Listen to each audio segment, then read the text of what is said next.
Appreciate the bailout, bro? I've got it from here. Ryan said it with that usual laid-back grin. Settling into the office chair like he'd just inherited something, not been handed control of the restaurant I'd personally rescued. Using my own money, I'm Mike Betrayal. I'm 38, and I'd just watched my own family decide I wasn't fit to run the very business I pulled back from the edge of collapse. We were squeezed into the small back office at Betrayal's Kitchen, our family's Mexican-Italian fusion spot on San Antonio's west side. 3 months ago, this place was only 72 hours from shutting down for good. We were $122,000 in the hole. The landlord was threatening eviction, and our vendors were cutting ties. I sold my downtown condo to keep us afloat. Everything I'd built. Up in equity over 5 years gone. We've decided Ryan's going to take over operations, my dad said, not even glancing my way. Thomas Betrayal, 66, still looked like he'd worked in construction before trading tools for a chef's apron. He's better with people and business. You're not really cut out for this level of pressure, Mike. My mom, Gloria, sat silently. In the corner, she had a habit of disappearing during tough conversations, usually finding something to clean or shuffle around until things blew over. Today, she was pretending to reorganize invoices that were already filed. I stared down at the folder in my lap, financial projections. Marketing ideas, supplier renegotiation notes, all work I'd been doing since I was 22. I'd worked every station in this kitchen, climbed my way up from prep to manager. 16 years of my life spent in this building. So, what's my role now? I asked. Same as always, Dad replied. Kitchen manager, you're solid back there. Kitchen manager, reporting to my younger brother who'd only worked here part-time for 2 years, when it suited him. Ryan was already scrolling through his phone, probably crafting a social media post about his new position. He'd always talked about elevating the brand and revamping our digital presence. Meanwhile, I was the one who cut food costs without sacrificing quality, trained 3 generations of cooks, kept the place functioning. Sounds good, I said. No fight, no fireworks? I closed my folder, stood up, and walked out past the dining room I'd redesigned twice. Under family photos that covered for generations. Through the front door my great-grandfather had hand-painted in '87. I sat in my truck for 20 minutes, not angry exactly. It's clear for the first time in years. Then I called the property manager. See, when you're the reliable son, your reliability becomes invisible. People just assume you'll show up. Ryan. He was the charmer. Big smile, smooth talker, always knew how to dodge trouble and chase opportunity. Me, I was the one who got the work done.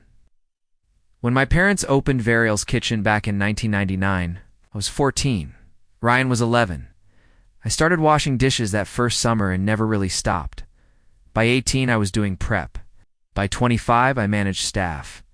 By 30, I ran the whole operation better than anyone else in the family. Ryan went off to college for marketing. Worked at some ad agency downtown. He'd come to family dinners with stories about clients and networking events. I'd talk about busted fryers and late-produced deliveries. Mike's the backbone, Dad would say. But Ryan's got the vision. Vision apparently meant Instagram food pics and suggesting we jump on the Korean fusion trend. Never mind. That our customers came for my grandmother's traditional Mexican recipes. Then the pandemic hit in 2020, and everything shifted.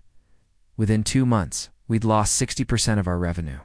My parents, never great with finances, fell behind on everything. Rent, utilities, payments, repairs. By the end of 2023, we owed $122,000 and were facing eviction. My parents had already mortgaged their house twice. Ryan was broke. I had a condo I'd bought in 2019 and some decent equity. It's temporary, Dad said, when I offered to sell. We'll pay you back when things pick up. I knew that was a fantasy, but I did it anyway. I used every dime from that condo sale.